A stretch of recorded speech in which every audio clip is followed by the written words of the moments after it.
03:15 hours, November the 29th, 1944. The destroyer Isakaze cuts through the dark waters of the Sea of Japan, her searchlights sweeping across the oil-slicked surface. Commander Terauchi stands on the bridge, watching debris float past in the moonlight. Aircraft parts, life rafts, pieces of wooden decking that should never have separated from a ship's hull, and bodies. Hundreds of bodies bobbing in the black water, some still wearing their orange life vests, others already claimed by the cold depths below. His ship moves slowly through the wreckage, picking up survivors who cling to floating debris with fingers too numb to grip the rescue lines his sailors throw down. Each man, pulled aboard, tells the same impossible story. The largest aircraft carrier ever built, 72,000 tons of steel and engineering, had capsized and sunk just 7 hours after 4 American torpedoes tore open her starboard side. But here's what makes this tragedy different from every other naval disaster of the Pacific War. The survivors being pulled from the water this morning will not go home to their families. They will not write letters or send telegrams. They will not speak to other naval personnel, to civilians, or to anyone outside their isolated group. Within 48 hours, every man rescued from Shinano's wreckage will be quarantined on a small island in Kure Bay, forbidden from making contact with the outside world for the next 2 months. The Imperial Japanese Navy will treat them not as survivors of a naval disaster, but as witnesses to a secret that could shatter what remains of Japanese morale, and, in the process, create one of the strangest episodes of the entire war. Japanese admirals planning operations hundreds of miles away will continue issuing orders for a carrier that no longer exists. Intelligence officers will track its fictional movements on their maps. Supply officers will allocate resources for a ship that rests at the bottom of the Pacific. For weeks after that cold November morning, the Japanese Naval Command will operate under the assumption that their newest, largest, and most powerful carrier remains combat-ready, when in reality it had been sent to the ocean floor by a single American submarine less than 24 hours into its maiden voyage. If you're enjoying this deep dive into the story, hit the subscribe button and let us know in the comments from where in the world you are watching from today. The story of how this happened, how a secret could be kept so complete that even senior naval officers remained unaware, begins not with Shinano's sinking, but with her birth as something entirely different. In May 1940, workers at the Yokosuka Naval Arsenal began construction on hull number 110. The keel they laid that day was intended to become the third member of the Yamato class, the most powerful battleships ever conceived. The first two, Yamato and Musashi, were already under construction at other yards. Each would displace over 70,000 tons fully loaded. Each would mount 9 18-inch guns capable of hurling shells weighing nearly 3,000 pounds over distances of 26 miles. The Japanese naval staff believed these vessels would offset American numerical superiority with overwhelming individual firepower. 3 Yamato-class battleships, supported by conventional fleet units, would form the core of a decisive surface engagement that would cripple American naval power and force a negotiated peace. But then came Midway. June 4th through 7th, 1942, 4 Japanese fleet carriers, Akagi, Kaga, Soryu, and Hiryu, were sunk in a single day by American dive bombers. These weren't just any carriers. These were 4 of the 6 vessels that had attacked Pearl Harbor 6 months earlier. They represented the core of Japanese carrier aviation, ships whose crews and pilots had trained together for years. Their loss didn't just remove 4 carriers from the fleet. It removed the institutional knowledge, the combat experience, and the tactical coordination that had made Japanese carrier operations the most effective in the world. More critically, Midway demonstrated that the naval war would not be decided by battleship guns firing at surface targets. It would be decided by aircraft launching from carrier decks, attacking targets beyond visual range. The era of the battleship as the primary capital ship had ended in a matter of hours, and Japan's entire strategic calculation had to change accordingly. The Imperial Navy faced a choice. They could continue building Hull 110 as a battleship, completing a vessel designed to fight a war that no longer existed, or they could adapt to the new reality. The decision came in December 1941, shortly after Pearl Harbor, when construction on the hull was temporarily suspended while naval architects studied whether conversion was even possible. The hull was already 30% complete. The double bottom was finished. The armor belt was partially installed. Converting the ship to a carrier would require scrapping months of work and redesigning systems never intended to support aircraft operations. But the alternative was completing a battleship that would likely never see the surface engagement it was designed for. By June 1942, with Midway's lessons still fresh, the order came down. Hull 110 would become an aircraft carrier.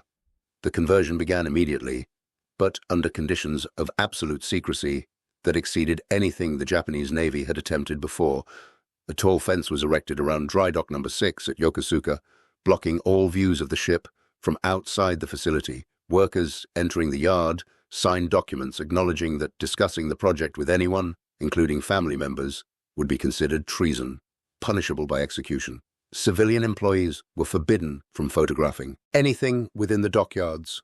Naval personnel assigned to the project were restricted to base, unable to leave or communicate with units outside Yokosuka.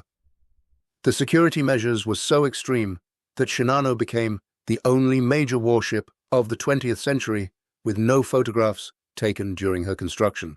Even aerial reconnaissance by Japanese units was prohibited over the area. The first photograph of the ship would not be taken until mid-October 1944 by a Japanese aircraft reviewing camouflage effectiveness. The second would come from an American Boeing B-29 Superfortress on a reconnaissance mission over Tokyo Bay on November 1st, 1944. That single photograph would be one of only 3 images of Shinano ever captured. The conversion work proceeded slowly.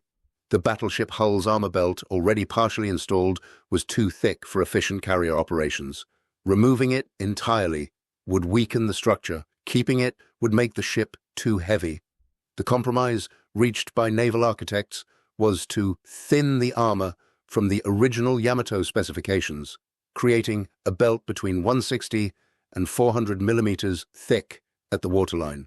The flight deck would receive 75 millimeters of armor, making it the most heavily armored carrier deck in any navy. The theory was that this armor would protect the ship from dive-bombing attacks, allowing it to survive damage that would cripple conventional carriers. But this design philosophy would ultimately contribute to Shinano's destruction, because the heavy armor topside made the ship top-heavy, and the weight distribution would become critical once flooding began below the waterline. The loss of the carrier Taiho in June 1944 during the Battle of the Philippine Sea added new urgency to Shinano's construction, but also introduced design changes that would prove fatal. Taiho had been hit by a single torpedo from the American submarine Albacore. The initial damage seemed manageable, but aviation fuel vapor had spread through the ship's ventilation system. Hours after the torpedo hit, a massive internal explosion tore the carrier apart. She sank, taking most of her crew with her. The investigation into Taiho's loss revealed that the cofferdam, designed to isolate fuel tanks from the rest of the ship, had failed to contain gasoline fumes. The Naval Technical Bureau ordered modifications to Shinano's fuel storage. The empty spaces between the aviation fuel tanks and the surrounding cofferdam would be filled with 2,400 metric tons of concrete to prevent fumes from escaping. This seemed like sound engineering. In practice, it added enormous weight low in the ship, contributing to stability problems that would make controlling flooding much more difficult. By mid-1944, Japan's strategic situation had deteriorated beyond anything naval planners had anticipated. The Battle of the Philippine Sea in June, known to American pilots as the Great Marianas Turkey Shoot, had resulted in the loss of 3 carriers, Taiho, Shokaku, and Hiyo. More critically, it had destroyed hundreds of carrier aircraft and killed pilots whose training had taken years to complete. The replacements entering service had received only months of abbreviated instruction. The Battle of Leyte Gulf in October 1944 effectively eliminated the Japanese surface fleet as a fighting force. 4 carriers, 3 battleships, 10 cruisers, and 11 destroyers were sunk. The Americans had lost 1 light carrier, 2 escort carriers, 2 destroyers, and 1 destroyer escort. The disparity was staggering. Every engagement demonstrated the same pattern. American forces grew stronger while Japanese forces grew weaker. American industrial production had reached levels that seemed mathematically impossible. Liberty ships were being completed every 42 days. Essex-class fleet carriers were entering service at a rate that exceeded Japan's ability to sink them, even if every engagement resulted in American losses. Against this backdrop of systematic destruction, Shinano represented something more than just a ship. She represented hope that Japan might still produce a technological answer to numerical inferiority. At 72,000 tons, fully loaded, she would be the largest aircraft carrier ever built. Not until the nuclear-powered USS Enterprise, launched in 1961, would any carrier exceed her size. Her 8 twin 5-inch dual-purpose guns and 35 triple 1-inch anti-aircraft guns would provide defensive firepower that exceeded most cruisers. Her armored flight deck could withstand bomb hits that would cripple conventional carriers.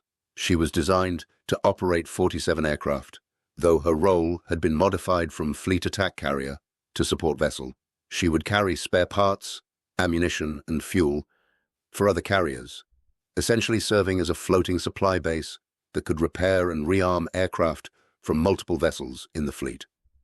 The original completion date had been set for April 1945. But the losses at the Philippine Sea and Leyte Gulf forced the Naval Ministry to accelerate the schedule. Shinano would be commissioned by November 19, 1944, 4 months ahead of the original timeline. The decision was made to prioritize only those systems essential for the decisive battle that naval planners believed was coming.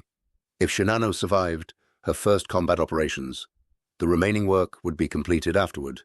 This decision to launch an incomplete ship would prove catastrophic, but at the time, it seemed like the only option. Japan needed carriers immediately. Waiting for perfect completion meant the war might be lost before the ship could contribute. Captain Toshio Abe received command of Shinano in mid-November 1944. He was an experienced officer who understood carrier operations and the complexities of managing a crew on a vessel this large. He also understood that his ship was not ready for sea. During his inspection of the vessel before commissioning, Abe documented numerous incomplete systems. Watertight doors had not been installed in most compartments. The fire suppression system lacked pumps. The damage control pumps were not operational. Holes in bulkheads for electrical cables and ventilation ducts had not been properly sealed. These weren't minor issues. They were fundamental flaws that would prevent the crew from controlling damage if the ship were hit. Abe submitted a formal request to the Naval Ministry, asking for a delay in the sailing date. He needed at least 2 more weeks to complete the essential systems and train his crew on the portable pumps that would be their only means of fighting flooding.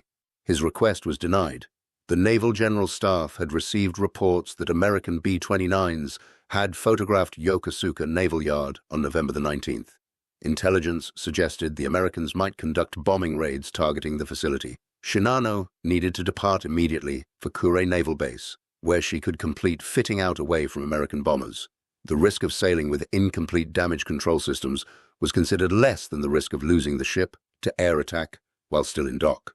The commissioning ceremony took place on November 19th, 1944. Fewer than 200 people attended. No photographs were permitted. No press coverage was allowed.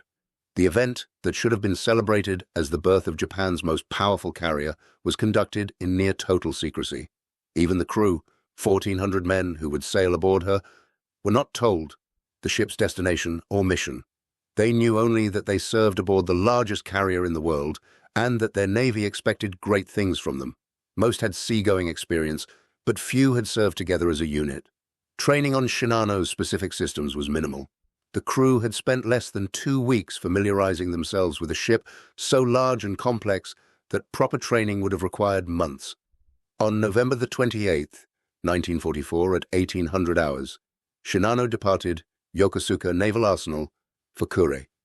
She was accompanied by 3 destroyers, Hamikaze, Isukaze, and Yukikaze.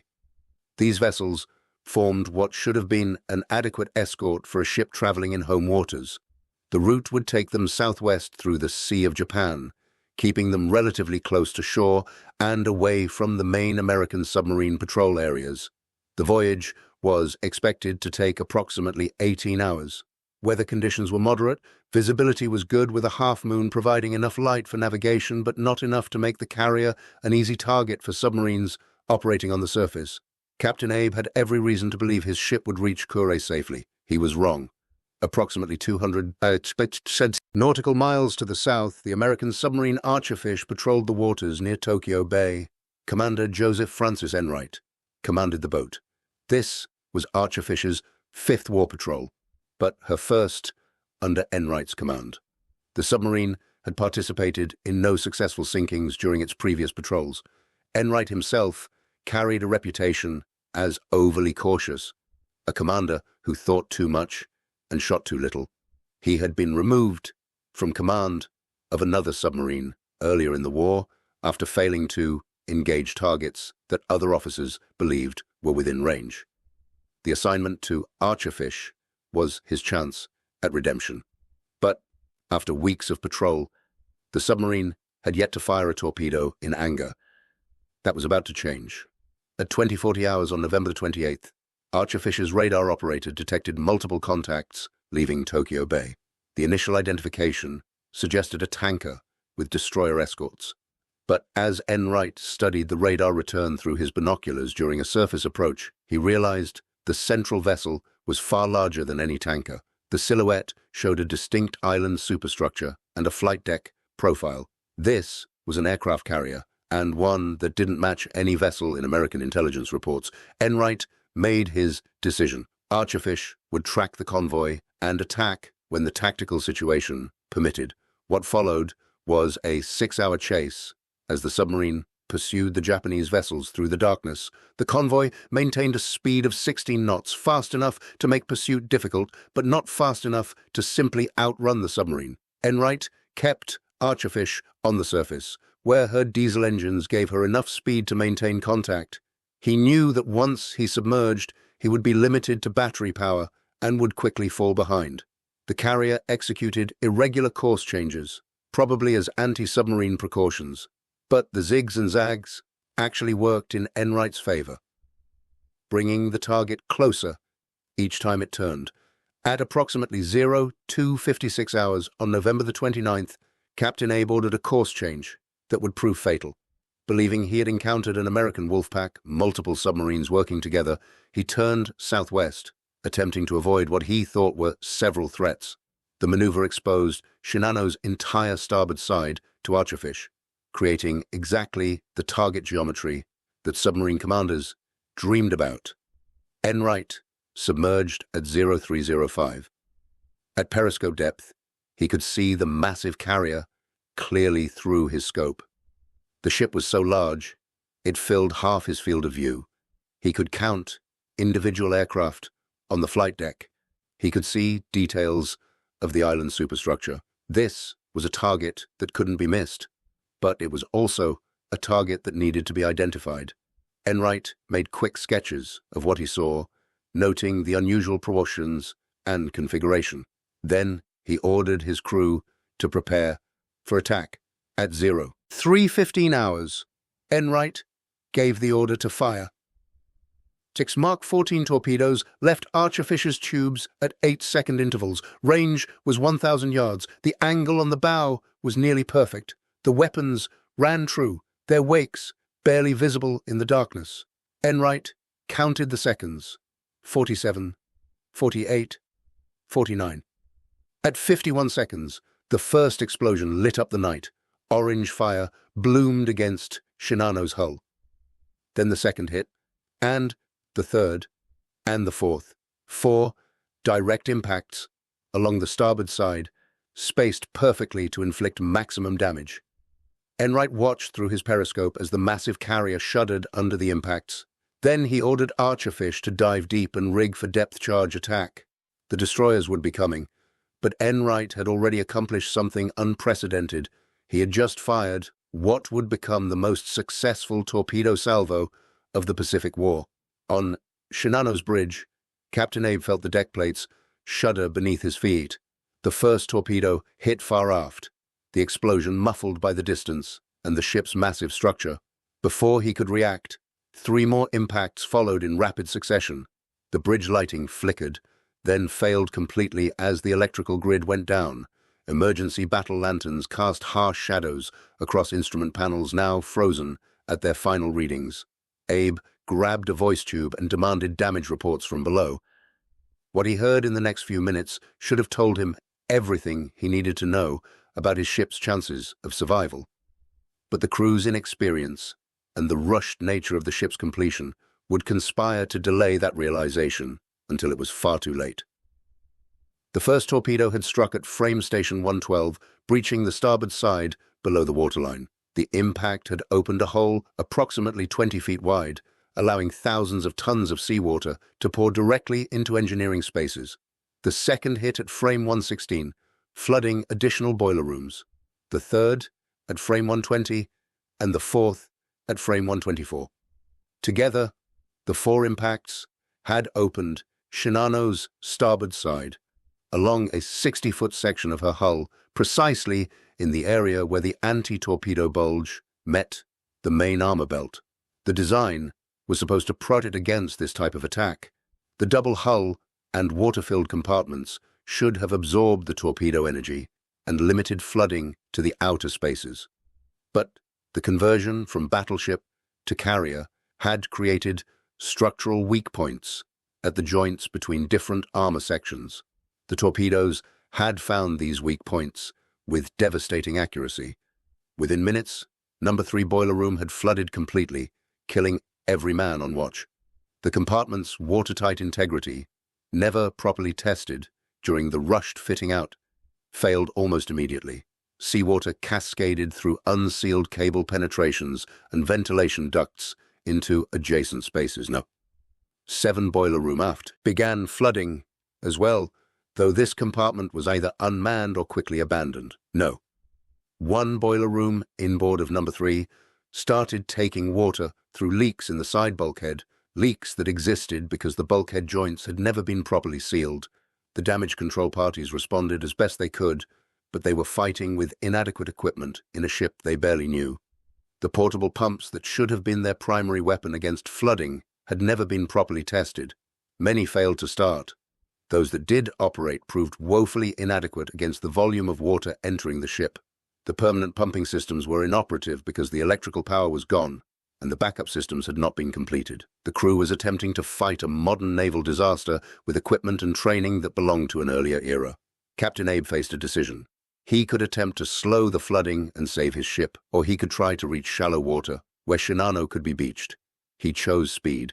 Ordering maximum revolutions, he turned the carrier toward shore, hoping to cover the 65 miles to the nearest land before the flooding overwhelmed his damage control efforts. It was the worst possible decision. The forward motion drove seawater deeper into the damaged compartments with exponentially increasing force. Flooding that might have been contained by a stationary ship accelerated dramatically at 16 knots. Within an hour, it became clear that Shinano would not reach shore. The list to starboard increased steadily despite all efforts to counter-flood. By 600 hours, steam pressure had dropped so low that the ship could barely maintain steerage. The massive carrier, designed to be unsinkable, was dying. But by 0700 hours, reality had become undeniable. The list had increased to 20 degrees, steam pressure continued falling, power to the pumps was gone. The flooding had progressed beyond any possibility of control. At 0745 hours, all power failed completely. Shinano was dead in the water, wallowing helplessly in moderate seas 65 miles from the nearest land. At 0850 hours, Captain Abe made the hardest decision of his naval career. He ordered Hamakaze and Isakaze to attempt towing the carrier toward Cape Ushio for beaching. It was a desperate measure, but it was the only option left. The destroyers maneuvered into position and passed heavy steel cables to Shinano's bow, but when they attempted to take up the strain, the cables snapped like thread. The carrier had become too heavy, waterlogged with thousands of tons of seawater that continued pouring into her lower compartments. The ship that was supposed to be unsinkable was instead proving impossible to save. The list increased to 30 degrees by 1000 hours.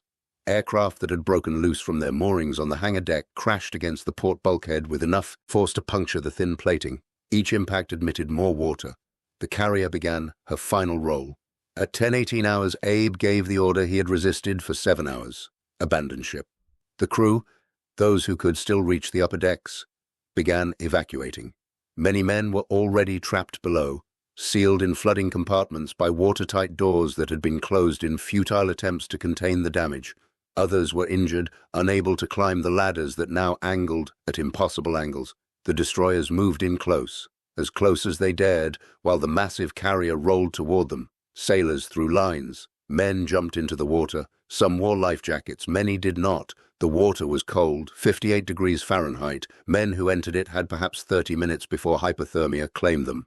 At 10:57 hours on November the 29th, 1944, 17 hours after departing Yokosuka, the aircraft carrier, Shinano, capsized and sank, stern first.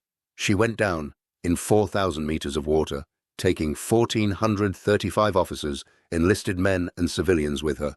Captain Abe, true to the tradition he had followed throughout his career, chose to go down with his ship. Both his navigators did the same. The destroyers rescued 1080 survivors, 55 officers, 993 enlisted men and petty officers, 32 civilians who had been aboard to complete final fitting work. As the sun reached its zenith that morning, there was no trace of the largest aircraft carrier ever built, except an oil slick that stretched for miles and debris that floated in scattered patches across the grey water. The Americans who had attacked her didn't know what they had sunk. Commander Enright and his crew aboard, Archerfish, believed they had torpedoed a large tanker, possibly a cruiser converted to carry fuel. They had no idea they had just accomplished the most significant submarine kill of the Pacific War. But what happened next transformed this naval disaster into something unique in military history. The survivors, pulled from the water by Hamakaze and Isakaze, were not taken to hospitals. They were not allowed to contact their families. They were not debriefed and returned to duty. Instead, within 48 hours of the sinking, all 1080 survivors were transported to a small island called Mitsukojima in Kure Bay. There, they would remain under armed guard, completely isolated from the outside world for the next 2 months. The official explanation was that they needed time to recover from their ordeal. The real reason was something else entirely. The Imperial Japanese Navy had decided that the sinking of Shinano was a secret that could not be allowed to spread, not to the Japanese public, not to other naval units, and, most importantly, not to senior commanders who might lose confidence in Japan's ability to continue the war. The decision was made at the highest levels of the Naval Ministry. Vice Admiral Mikawa Gunichi, who would chair the investigation into the sinking starting December 28th, understood the strategic implications. Shinano represented Japan's last hope for a technological solution to American numerical superiority. Her loss, particularly so soon after commissioning and before firing a single shot in anger, would be devastating to morale. The American B-29 raids on Tokyo were already causing civilian panic. The loss of the Philippines was imminent.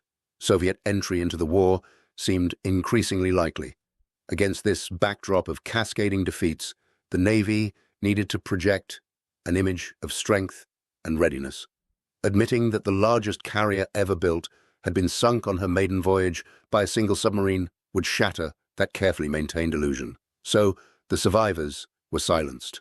They were told that discussing the sinking with anyone would be considered treason. They were reminded that their family's safety depended on their compliance. They were assured this was temporary, that once the war situation improved, they would be allowed to return to normal duty. But as the weeks passed on Mitsukojima, watching the horizon from an island that had become their prison, the survivors understood the truth. They were being kept here not for their protection, but because their knowledge was dangerous. And while they remained isolated, something remarkable was happening across the rest of the Japanese naval command structure. Officers planning operations in distant theaters continued to include Shinano in their calculations. Supply officers allocated resources for a carrier that no longer existed. Intelligence analysts tracked her supposed movements. Staff meetings in Tokyo included discussions of when Shinano would be ready for combat operations, how her capabilities would affect upcoming battles, what role she would play in the next decisive engagement. The reason for this bizarre situation was simple. The Naval General Staff had not informed most senior commanders about the sinking. The initial report from Hamikaze had been received by headquarters in Tokyo.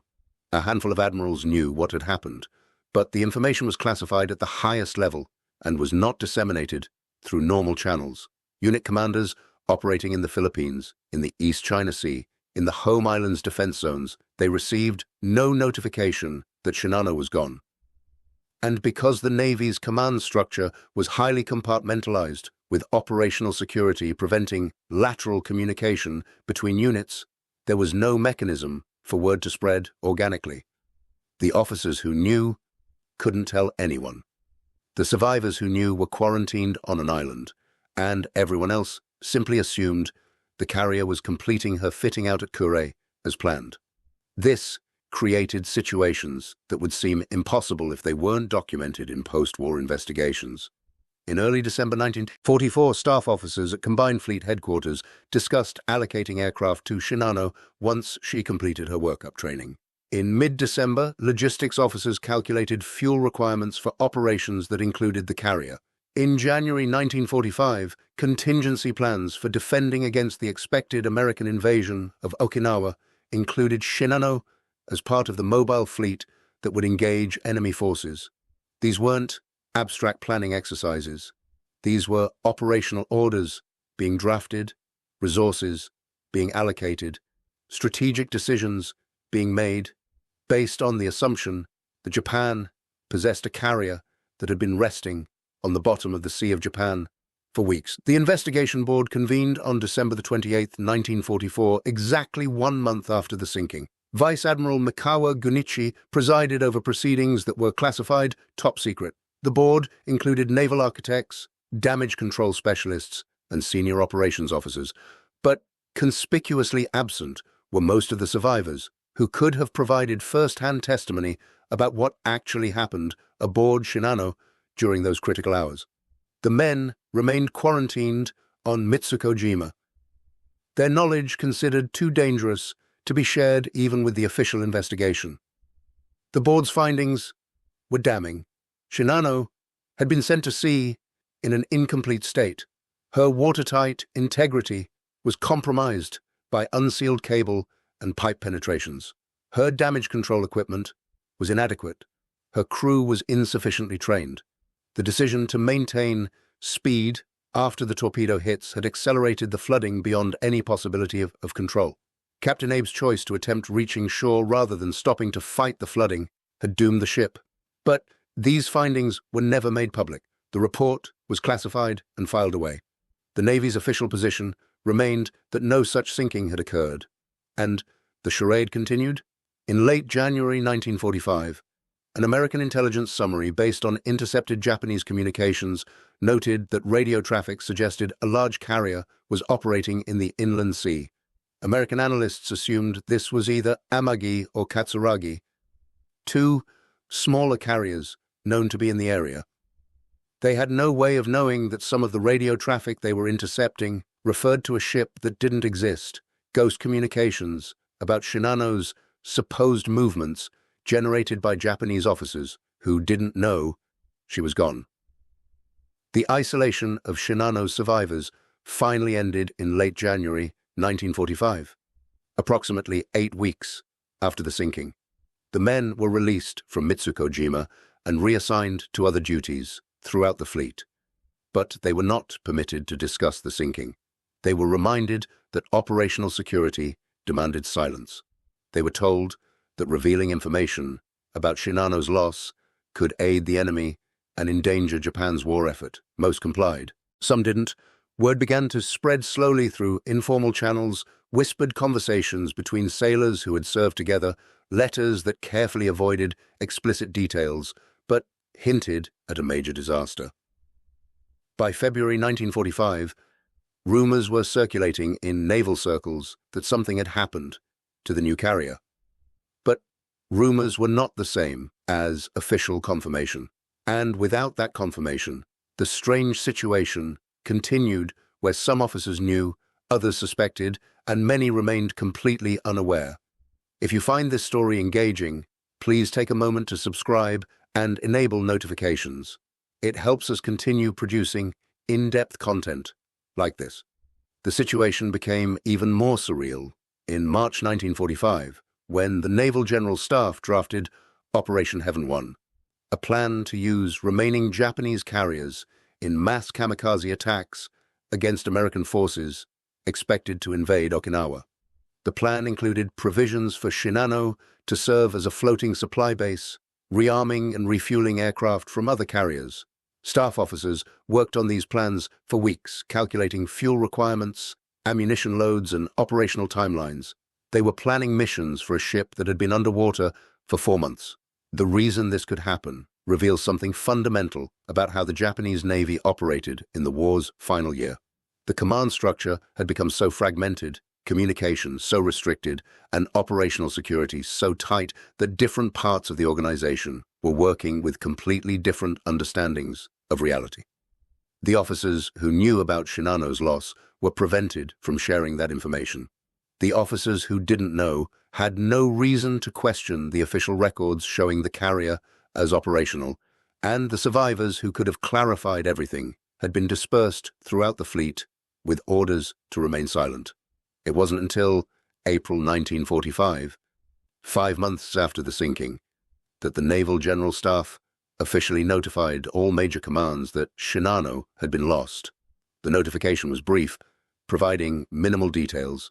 It stated that the carrier had been sunk by submarine attack in late November while in transit from Yokosuka to Kure. It did not provide casualty figures.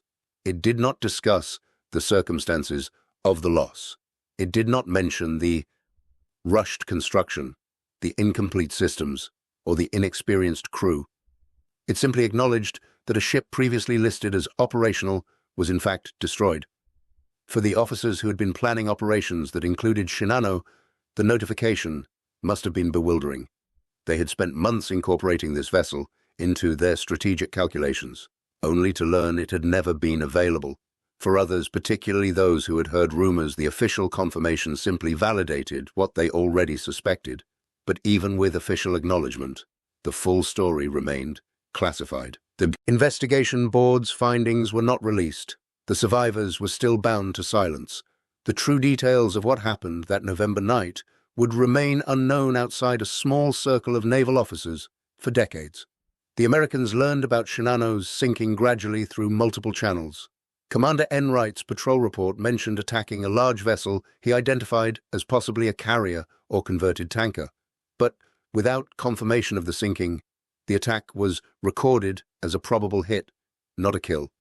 The first solid intelligence came from intercepted Japanese communications discussing salvage operations in the Sea of Japan.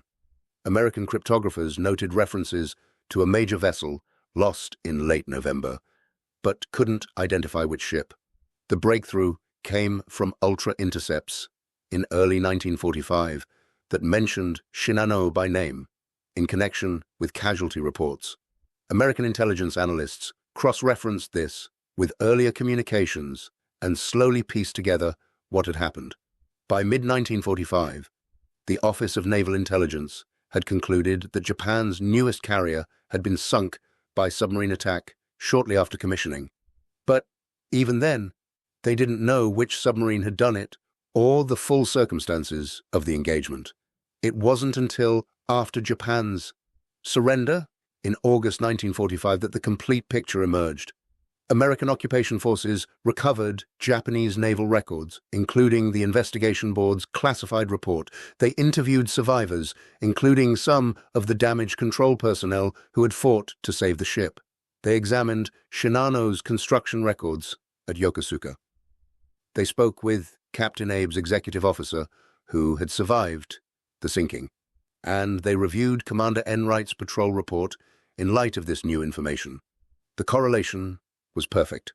Archer Fisher's attack on November the 29th matched exactly with Japanese records of Shinano's loss. The position, the time, the number of torpedo hits, everything aligned. Commander Enright had sunk the largest warship ever destroyed by a submarine. He had accomplished this without knowing what he was shooting at it, using weapons that were notoriously unreliable. After a reputation as an overly cautious officer who hesitated to engage, his victory represented the culmination of everything American submarine warfare had achieved in the Pacific.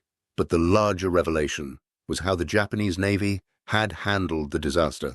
The post-war investigations revealed the full extent of the cover-up. The survivors' quarantine on Mitsukojima, the restrictions on communication, the investigation board's classified report, the months of operational planning that included a ship known to be destroyed.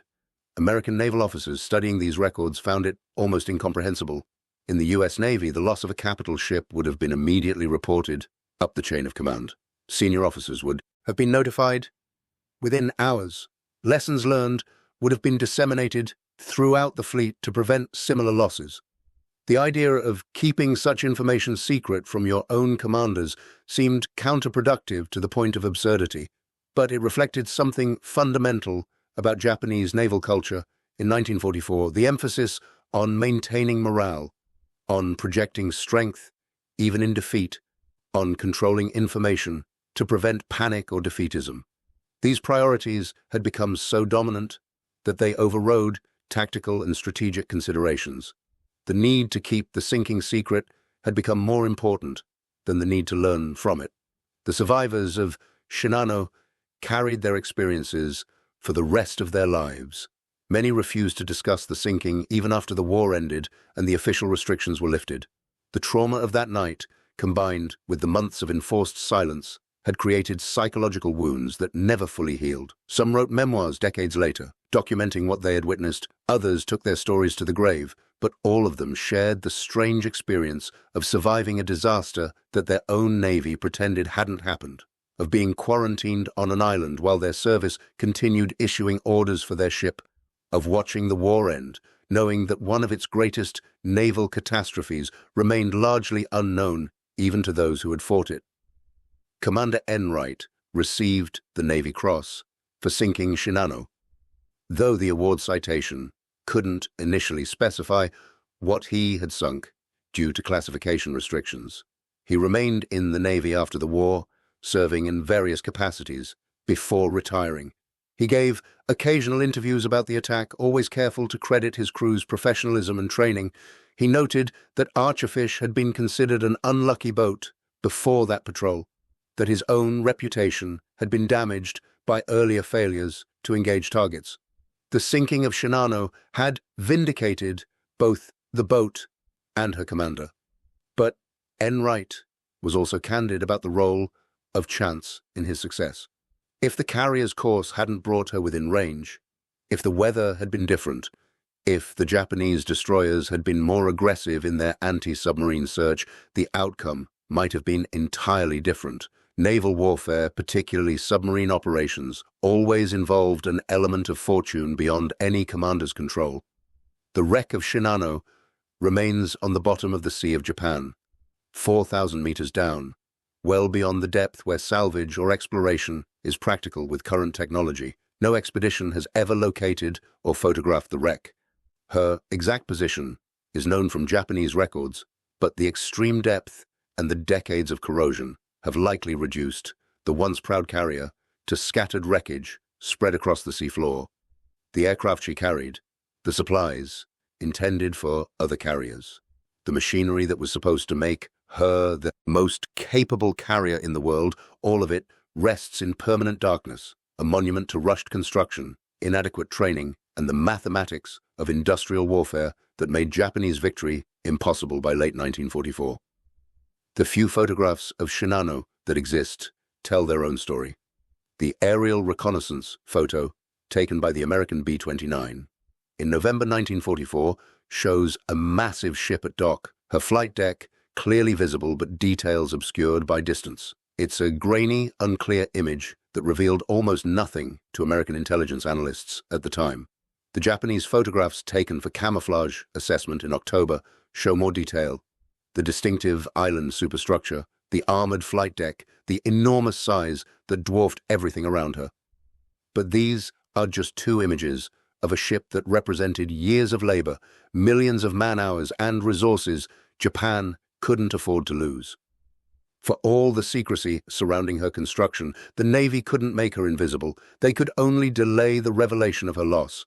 The legacy of Shinano extends beyond the simple fact of her sinking. She represents the futility of Japan's strategic position. By late 1944, even if she had survived her maiden voyage, even if she had reached Kure safely and completed her fitting out, even if she had operated successfully as the fleet support carrier she was designed to be, it wouldn't have changed the outcome of the war. American industrial production had reached levels that made numerical parity impossible. The Essex-class carriers were entering service faster than Japan could sink them. The escort carriers were being built in quantities that seemed absurd. Every engagement resulted in American forces growing stronger, while Japanese forces grew weaker. One carrier, even the largest carrier ever built, couldn't overcome that disparity. But Shinano also represents something specific about how organizations respond to catastrophic failure. The decision to quarantine survivors and hide the loss from senior commanders reflected an organizational culture where information control took precedence over operational effectiveness. The months of planning for a ship known to be destroyed demonstrated how compartmentalization of information could create alternate realities within the same command structure. Different officers operating with different facts, making decisions based on understandings of the situation that bore no relation to actual circumstances. This wasn't unique to the Japanese Navy. All the military organizations struggle with information flow, particularly during wartime, when security concerns conflict with the need for rapid communication. But the Shinano case represents an extreme example where the need to maintain morale and project strength became so dominant that it prevented the organization from learning from its own failures. The story that survivors told after the war, once they were finally free to speak, revealed layers of tragedy beyond the simple sinking. Many described feeling abandoned by their own navy. They had survived a disaster, been quarantined without explanation, then released back to duty without acknowledgement of what they had endured. Some were assigned to other ships that were themselves sunk in the war's final months. Others survived to see Japan surrender, carrying memories of comrades who had gone down with Shinano, knowing that their sacrifice had accomplished nothing. The carrier had never fired a shot in anger. She had never launched a single aircraft on a combat mission. She had existed for 10 days as a commissioned warship, spent 17 hours at sea, and then vanished beneath the waves. The 1,400 men who died with her had been victims not of enemy action alone, but of rushed construction, inadequate training, and strategic desperation that had sent an unprepared ship to sea. Because the alternative seemed worse, Captain Abe's decision to go down with his ship followed a tradition that dated back centuries in naval warfare. But it also prevented him from sharing lessons that might have saved other vessels. His experience managing damage control on an incomplete ship, his understanding of how the design flaws contributed to the rapid flooding, his observations about crew training and equipment readiness, all of this knowledge died with him. The investigation board had to reconstruct events from testimony of junior officers and enlisted men who had been focused on their specific duties and didn't understand the larger picture of why the ship couldn't be saved. This was another cost of the secrecy surrounding Shinano's loss. The most qualified witness was dead, and the survivors who could have provided valuable information were initially unavailable to the investigation. The destroyers that escorted Shinano all survived the war. Hamikaze was sunk in April 1945 during Operation Tengo, the suicide mission that also destroyed the battleship Yamato. Isakaze was severely damaged in the same operation and scuttled by Japanese forces. Yukikaze survived the entire war without serious damage, earning a reputation as the luckiest ship in the Japanese Navy. She was transferred to the Republic of China after the war and served in their navy until 1966. Some of her crew who had witnessed Shinano's sinking served aboard her for years afterward, carrying memories of that November night when they had rescued survivors from the largest carrier ever built. But even they were bound by the same restrictions on discussing the incident, creating a generation of sailors who shared an experience they couldn't talk about. The cost of Shinano's construction provides another measure of the disaster. Japanese records indicate the carrier required approximately 5 million man-hours of labor over 4 years of construction. She consumed steel that could have built dozens of destroyers or hundreds of aircraft. The resources invested in her conversion from battleship to carrier represented a significant portion of Japan's remaining industrial capacity. By 1944, all of those resources, all of that labor, all of the strategic planning that went into her design and construction were erased in 17 hours by 4 American torpedoes. The return on investment was essentially zero. She provided no operational value. She carried no aircraft into combat. She supported no fleet operations. She existed briefly and expensively, then disappeared, leaving behind only the memory of what might have been if circumstances had been different. But perhaps the most significant aspect of the Shinano story is how it illustrates the information warfare dimension of the Pacific conflict. The Japanese succeeded in keeping her construction secret for years. American intelligence knew something large was being built at Yokosuka, but couldn't determine exactly what. The single B-29 reconnaissance photograph provided evidence of a carrier, but not details about her capabilities. And after her sinking, the Japanese succeeded in keeping that information secret for months, not just from the Americans, but from their own commanders. This was information control on a scale rarely achieved in modern warfare, but it was ultimately pointless.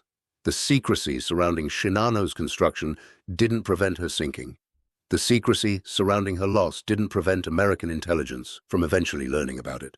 And the operational impact of that secrecy, keeping Japanese commanders ignorant about the true state of their fleet, was probably more damaging to Japan than if they had simply acknowledged the loss immediately and learned from it. Thank you for watching. For more detailed historical breakdowns, check out the other videos on your screen now, and don't forget to subscribe.